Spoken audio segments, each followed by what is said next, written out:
أعوذ بالله من الشيطان الرجيم بسم الله الرحمن الرحيم اللهم صل على سيدنا ومولانا محمد وعلى آل سيدنا ومولانا محمد وبارك وسلم عليه. Assalamu alaikum wa rahmatullahi wa barakatuh. From today onwards, inshallah, we'll be starting a new series of talks or discussions around Islamic spirituality, or also known as Tassawwuf. It's the original word actually is Tazkiyyah, which has been referred to in the Quran and the authentic hadith of the Holy Prophet, peace be upon him.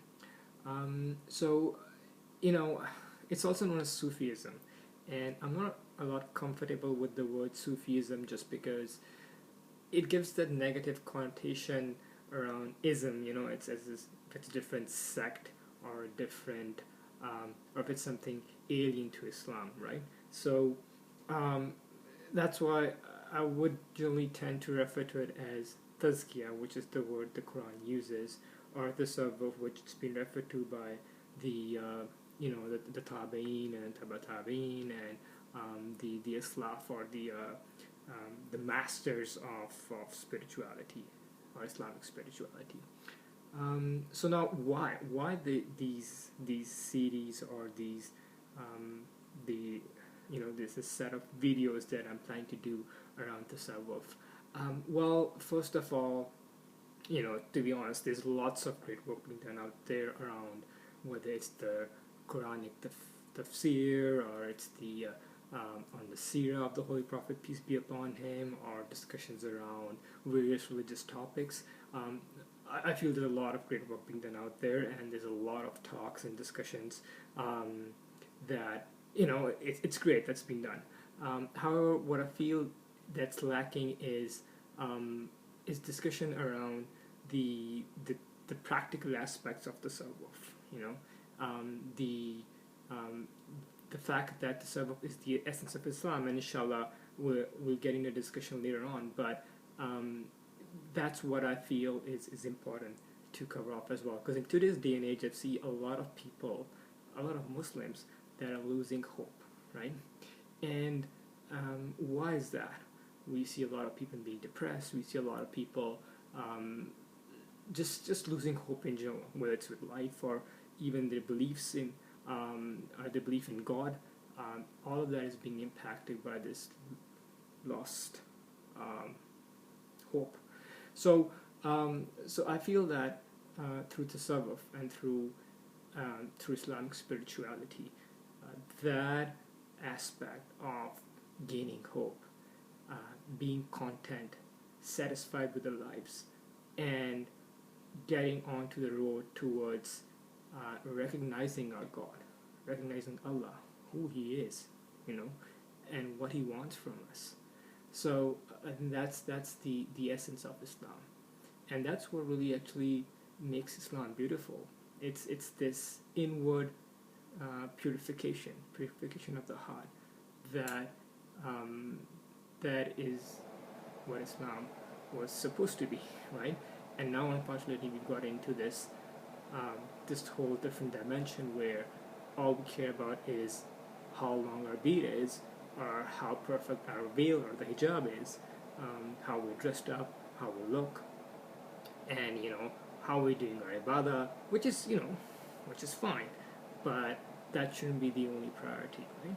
So inshallah, I want to cut that short, because I want to focus on this video for today is just on why these series, and what I hope to achieve through this, so that my audience and the people who've actually encouraged me to do this know what's coming, right?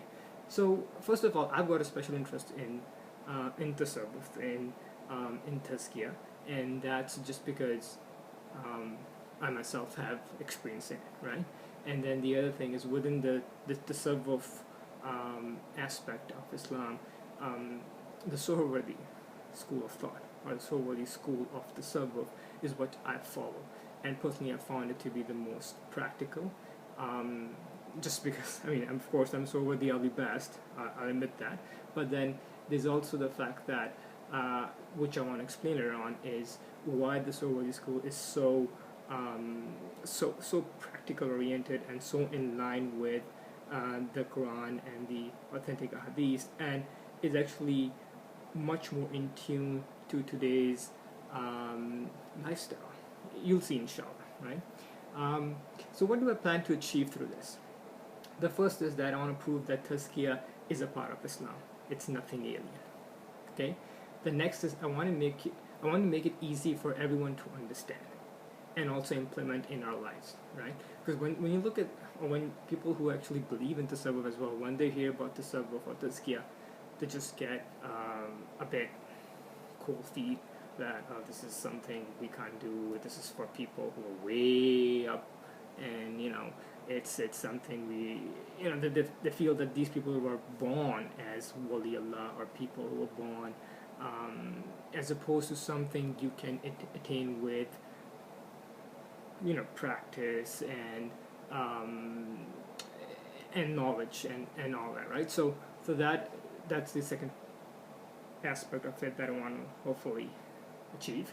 The third one is I want to prove through the works of the masters of the Tasawwuf, or people who would be known as the ulama of the Tasawwuf, that what it really is. Because unfortunately, in today's day and time, there are a lot of so-called Sufis, or these so-called people who have crept up, who don't follow the Sharia, who don't follow what the Quran says, who negate what the Holy Prophet has commanded, and just go against it, and then say that they're Sufis. So hopefully this is going to act as a caution to them, and also help the general public, or people who have an interest in Tasawwuf, to understand or to distinguish between what is authentic Tazkiyyah and what isn't.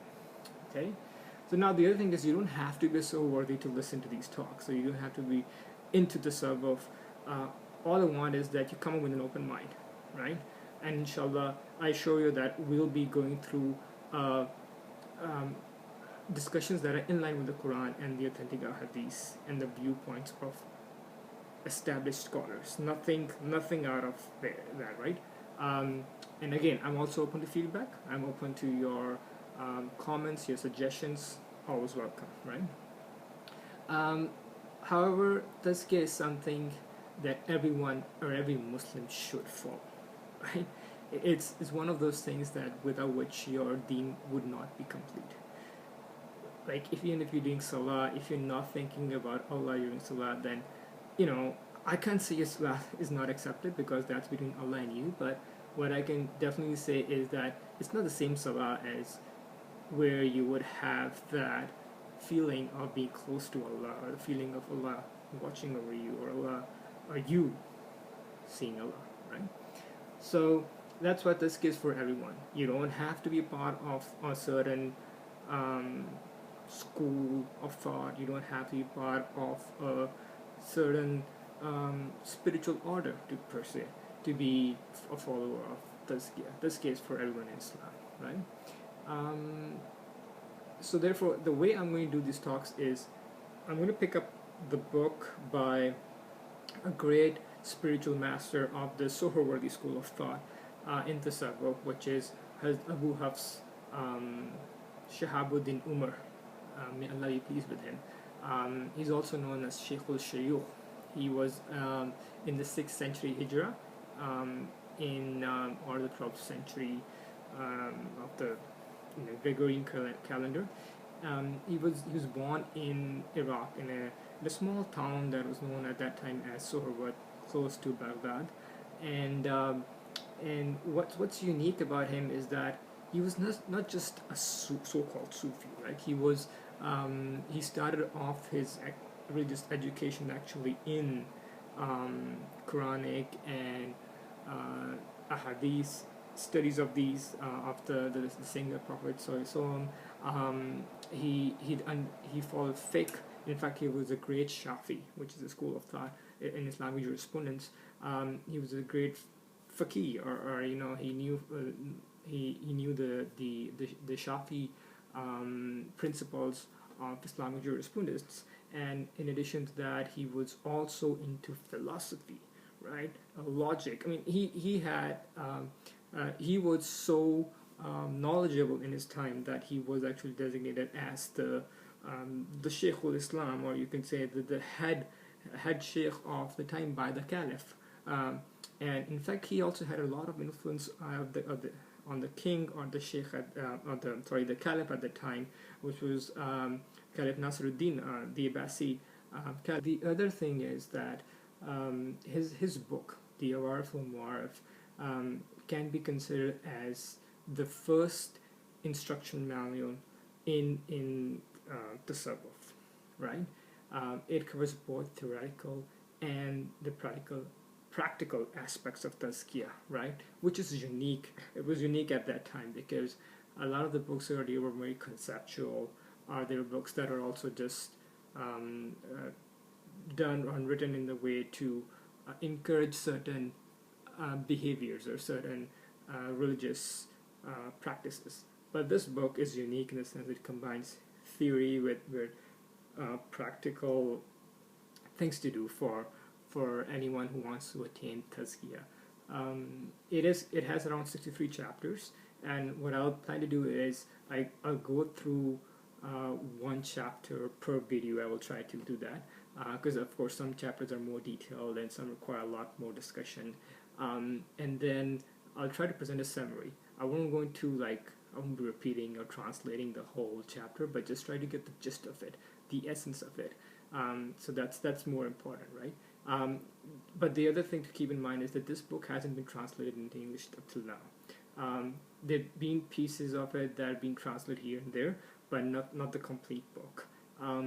It's been translated into, the original book was in Arabic, by the way, and it's been translated into Persian, into Urdu, into Bangla, into Turkish, right? So it's been translated in different languages, but not, unfortunately, not in English.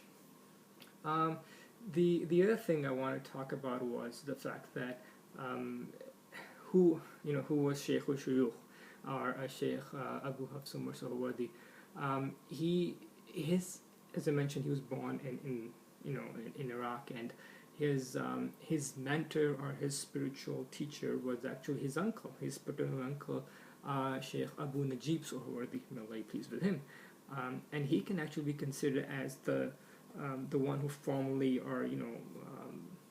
established the Soharwardy school of spirituality in Islam.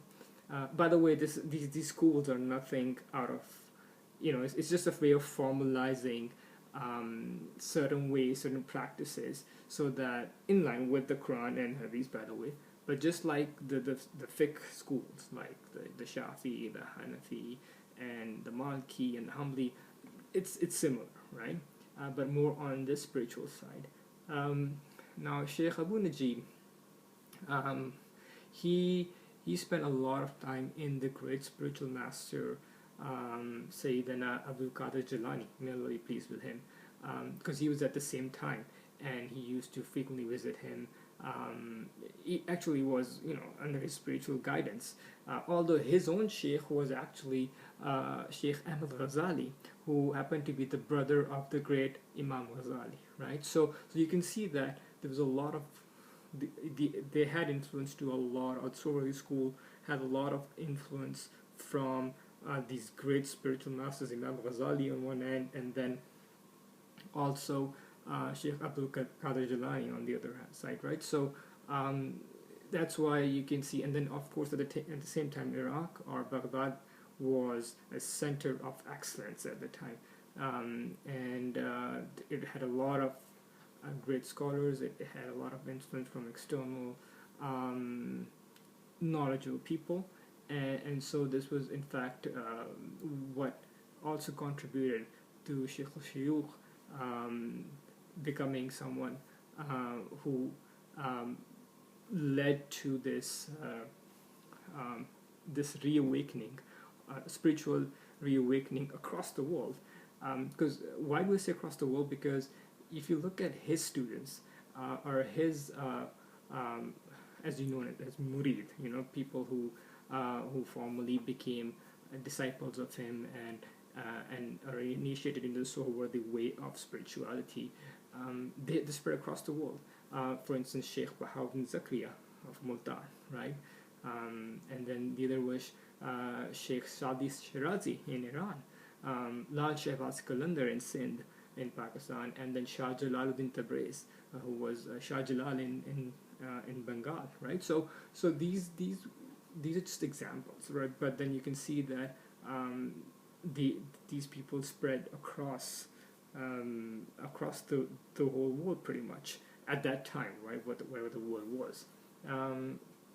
Now, I want to keep this introduction limited because I know I don't want to bore you with too much, and then also the intention is to keep these talks and discussions short. I will also try to bring them out every once in a while because I can't promise every week, but then whenever I get time here and there, I'll try to bring out these small sessions just so that you can quickly watch them on the go wherever, and it won't take you much time, but then at least you can build on that. Okay, so until then,